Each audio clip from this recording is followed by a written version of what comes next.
Am I the a-hole for refusing to help my sister with her child custody case? My 37 female sister, 30 female, is in the process of divorcing her husband of 3 years. The divorce has taken a messy turn, and they're battling for custody of their toddler. My sister and I haven't spoken in nearly 6 years because she accused me of using her identity to get an apartment when I was in active alcoholism. I'm now in long-term sobriety, but at the time I told her I didn't do it, and she refused to believe me. She tried to have me arrested, but the apartment complex's video surveillance showed it was actually someone she didn't know who had stolen her identity from a place she used to work. She never apologized to me for accusing me of this, and she had told everyone and anyone who would listen that I had done it. However, when she realized it wasn't me, she still didn't backtrack or tell anyone otherwise. Fast forward to now. I'm sober for a few years, and my partner's sister is one of the top-rated family law lawyers in our area. The lawyer my sister currently has is terrible, and she lost custody of her daughter today. My mother called and said my sister called my sister-in-law, but she won't take her case because she doesn't feel comfortable knowing how it would make me feel, or not knowing. My mom wanted me to call sister-in-law and tell her that my sister needs help and to please take her case. I told her no, and that is not my responsibility to help her. I have never met my niece because my sister refuses to be around me even still. She got mad and said I'm an a-hole because I should be willing to help despite our past. For me, it feels like it's not a past at all, and still very much the present. Am I the a-hole? Now for the top comments.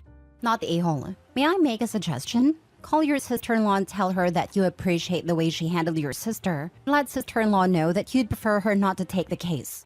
And if anyone in your family calls her and tells her otherwise, they're lying. I will tomorrow. My sister-in-law has been such a wonderful support. I'm so thankful for her friendship and sisterhood. You're correct that I should contact her tomorrow. Not the a-hole, but info. What did she do to lose custody? She was caught with a DWI last month. Ex-husband called for emergency temporary custody and got it. Today they went to court and full custody was granted to the father. Not the a-hole. Congrats on your sobriety. Your sister has severed her relationship with you. It has been years. Why would you put in a good word for her? Your sister is still actively shunning you. You haven't met her kid. Your mother is wrong. Also, your sister-in-law is not the only good family law lawyers around. Why pick your sister-in-law? If she lost custody and your sister-in-law was her attorney, somehow it would be your fault. I'm assuming that your sister uses her married name. Your sister-in-law wouldn't have known she was your sister. Did your sister try to use your connection with your sister-in-law to get a discount or some other favor? I think your sister-in-law sounds great. I also think that she dodged a bullet and your sister would be a horrible client. My mom said she did call and tell sister-in-law who she was, that she was my sister. That's how sister-in-law knew because I have confided in her my past. She knows everything I've done, good and bad, and knows that I didn't do that bad thing I was accused of. My sister-in-law is a gem, and you're very right. Thank you kindly. Edit. Thank you all very much. I still question myself and my intentions a lot, since I got sober and started making changes to be a better person. It helped to hear everyone say the things I was thinking.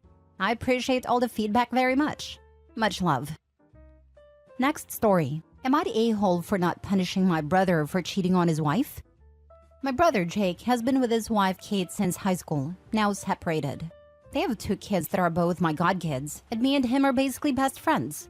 Our sister Claire has been friends with Kate since middle school. We're each other's maid of honors and still very close. In the last 6 months, Jake confided in me that he fell for his coworker and let things slip into physical affair.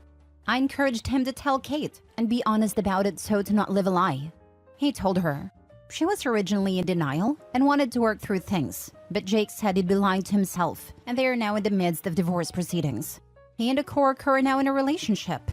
When I met her, I'll admit it was weird seeing him with someone else. But they weirdly seemed like the most compatible couple I've ever met.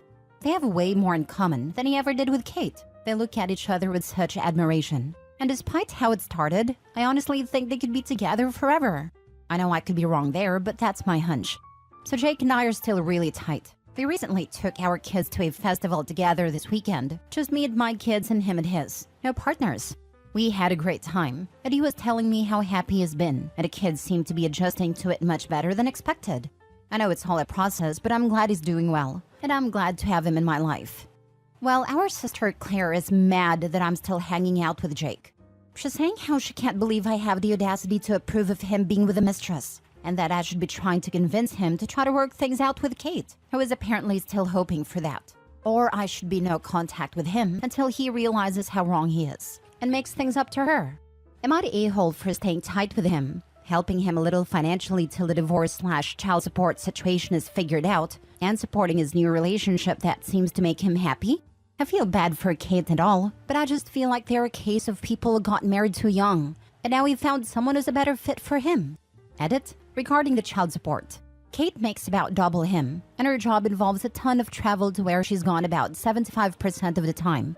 Has been a primary caretaker of the kids most of their lives. She doesn't want a new job post-divorce, so he will continue to have primary custody. Of course, that means the other parent who makes more will pay child support. It's for the kids. He's not pursuing alimony for himself. Your brother was selfish and blew up his family the worst way possible. That's going to have repercussions and fractures. You don't need to punish him, but it is kind of gross he's riding off into the sunset with his new side chick, while his ex is deeply mourning.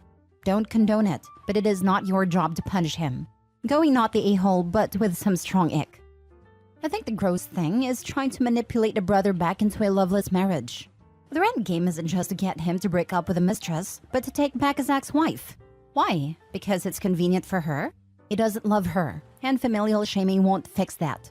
He's not an a-hole for leaving, he's just an a-hole for not having the balls to do it sooner and cheating. But they weirdly seemed like the most compatible couple I've ever met.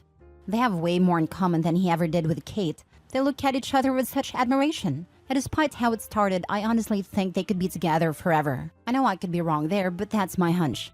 Almost every relationship starts out this way. It's a young relationship, and they're still in the honeymoon phase when things are new and exciting.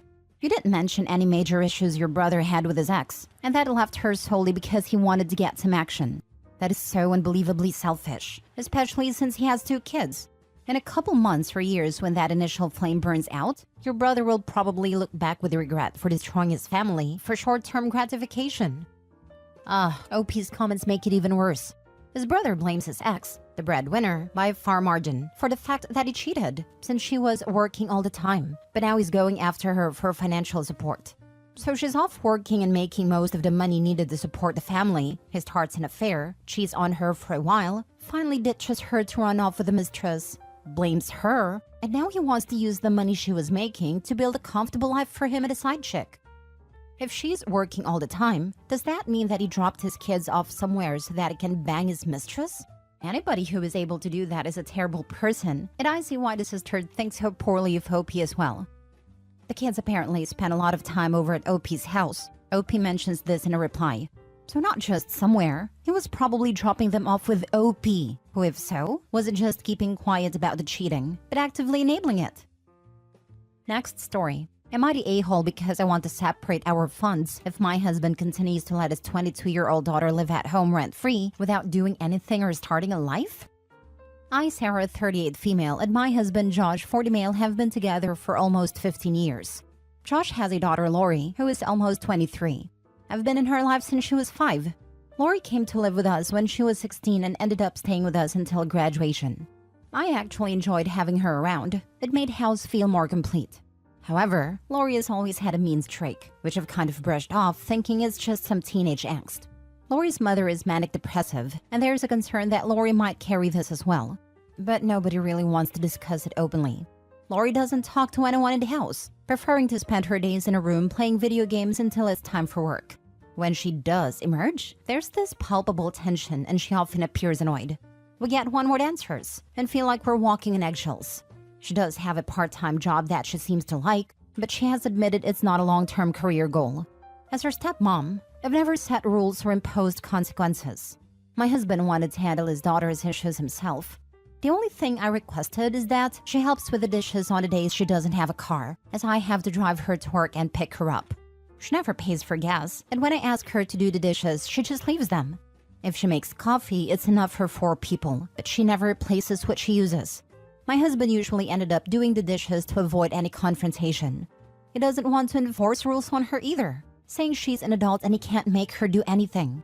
This has been going on for 4 years, and it's causing tension in our marriage.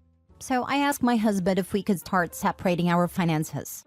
I suggested that if he wanted to continue taking care of Lori, then I would give him the money needed for bills and keep the rest for myself. This didn't go over well, and we're currently not speaking. I'm even considering staying with my cousin until we can resolve this, but it doesn't seem like it's going to happen soon. Am I the a-hole here for wanting to separate our finances because of this situation with Lori? Any advice or insights would be appreciated. Thanks. Edit. Lori has had her own car since February of this year and is paying for her own gas. Now for the comments. Not the a-hole. My partner is 24 years old with bipolar and is a teacher. Bipolar doesn't make you an a-hole or lazy. It's time for her to grow up, get some help, and start paying her own bills. You should definitely stop giving her rides to work and make her figure out her own day-to-day matters. She's an adult according to your husband. Time to act like one. This. Tell your husband that according to him, she's an adult, and therefore it's not your responsibility to support her financially. He's cuddling her, and that's his choice. But you and your money don't have to be a part of that. The most important part of being an adult is telling the people you live with that they can't make you do dishes. Or them understanding that doing the dishes and paying for groceries is a prerequisite for her to keep living under their roof. Not the a-hole. It's time for Lori to get a wake-up call and realize that not everyone is going to support her financially forever. It sounds like she needs more responsibilities. Could you work out something where she pays her part of the phone bill or at least pays for gas? She's clearly making money, so some of that should be going towards you guys for supporting her other financial needs. I had to do this, and it honestly helps me get prepared for the big world. 100%. Laura's disrespecting OP in her home and her father is enabling it. Why does she need to financially support her on top of that? She's an adult and can take responsibility for her actions. Last story. Am I the a-hole for telling my husband he's an idiot and threatening to divorce him for co-signing on a $1 million home that isn't ours? My husband, 38 male, and I, 39 female, have been happily married for a little over 2 years. We own a home and do quite well for ourselves financially. He generally maintains the finances for our family. My husband's mother and sister live a few hours away, and I have always felt they were very abusive towards him. They speak down to him, disrespect him, and essentially make him feel as if it's his responsibility to clean up their financial mishaps and their poor choices. Now to the AITA part. My husband's sister and mother have been renting a home from another family member well under market value, at least $3,000 less than what it would rent for now. The owner family member has decided to sell the home. Mind you, it has been trashed and not maintained by the sister and mother. They have little to no respect for the fact that they have had it so good for so long. The owner gave them 90 days to vacate the premises. Immediately, the sister and mother began asking my husband to help them buy a home. They live and work in one of the most expensive housing markets in the US. Additionally, they do not qualify for the type and amount of loan they would need to even buy a modest home in the area. Lower credit score, no major assets, etc., and they refuse to move to a more affordable area. After a lot of back and forth, they finally asked my husband to go sign on a very basic older home that costs $1 million. My immediate reaction was to tell them absolutely not, and I voiced my concerns to my husband. He is usually very level-headed and financially savvy, but I had to be the one to push him and his family for some sort of plan of how this would all work. To go from paying $1,000 a month in rent to well over $6,000 a month on a mortgage, not even including bills, seems questionable at best, and a terrible decision at worst. I asked my husband why they can't move into a modest apartment and make a plan to buy in a year or two, but he didn't really have an answer, but agreed that they absolutely need a plan in order for him to engage. Again, after several weeks of back and forth with his family, they had yet provide any solid plan on how they would pay the mortgage, bills, and avoid default. Who would be responsible for repairs? No idea. Finally, last week before I left for a work trip, my husband told me he would not be co-signing on the home and that they had done zero planning. I was so relieved and was able to relax on my trip. Well, I returned home at the end of the week and was taking a shower when he walks in and tells me he co-signed for the home. To say I was taken aback is an understatement. I went through all the range of emotions in a short amount of time, but it wasn't until the next morning that what he had done had really hit me. He chose to make a risky investment with people who don't respect him, and did it behind my back after assuring me he wouldn't. He kept trying to tell me I was safe from any potential impact, but I don't understand how that could be. I asked him to walk me through the conversation, the plans, and any assurance that our own assets were safe. He couldn't. He then had the audacity to tell me, "At least I decided to tell you." That is when I lost it. I felt absolutely betrayed and disrespected. I cried and screamed and told him how he cannot see how they use him. I told him I was questioning his integrity and our relationship. We are also in the midst of the IVF process, and it has been extremely hard on me and my body.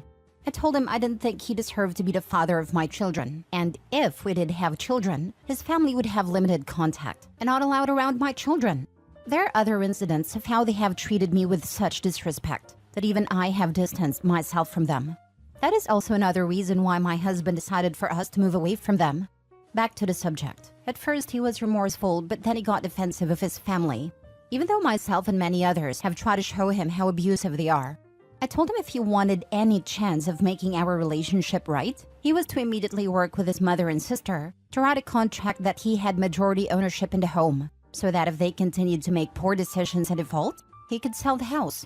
Well, to no one's surprise, his family would not agree to these terms, because they believe living there is enough to solidify it's theirs. For the last 3 days, I've asked over and over again why he made this drastic decision without a plan. My friends agree that this is a divorce-worthy offense, but the reality is besides this, we have a wonderful life together and I love him dearly. So Reddit, am I the a-hole for calling my husband stupid and threatening divorce over co-signing the loan? Some additional details for anyone interested. His sister is actually older than him. He has managed to keep his financial success fairly well hidden from his family, but due to the co-sign process, they now know exactly what assets he has, and I'm certain they will expect more from him. Before asking my husband to co-sign, they didn't even attempt to take out the loan for the home on their own. I assume they expect that having him on the loan will give them carte blanche on destroying the home, or default on the loan because he will pay in order not to mess up his own credit and assets. His family does not care for me and are likely jealous at the life I have with my husband and how they get less from him. Though my husband maintains the finances, we bring in roughly the same income, so this is not a case of my husband having full control over financial choices. Not the a-hole. He has shown you to be irresponsible. What happens if you have a college fund for your kids and his family feels entitled?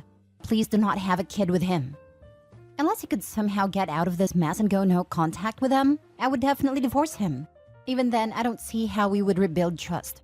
I would have to go through every single account monthly, and I don't know if it's worth it. The blatant lie and then doing it behind her back, how on earth do you get past that? If they divorce now, then this stays with him. He just lost their retirement/college fund, just gave it away, and will most likely keep on doing it. It's $1 million, with zero equity for him. OP, I'm so sorry you had trouble conceiving, but I'm glad you are not tied by a kid to this mess. Not the a-hole. Yeah, even if she loves him, divorce him and separate all finances completely, so she's off the hook for the debts when they screw her husband over.